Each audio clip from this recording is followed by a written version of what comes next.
bagong peligro po sa bayan natin po ay hindi po itong mga mananakop na dayuhan, kundi yung mga tagaloob po natin, mga kapwa Pilipino natin na nagpapagamit po sa mga panlabas na puwersa na nais sakupin ng Pilipinas ulit. At sa kasaysayan po ng Pilipinas, ngayon sinasabi nila kung sino-sino ang mga kalaban daw ng Pilipinas. Ang pangunahing kalaban ng Pilipinas has always been Amerika.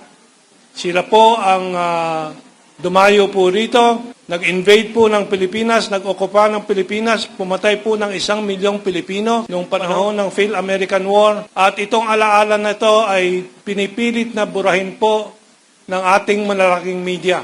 Kaya po ang talagang nakikibaka po para sa malayang kaisipan ng Pilipino, yun ang pinaka-peligrosong kalaban po natin. Yung nandito sa loob na niloloko ang sambayanan.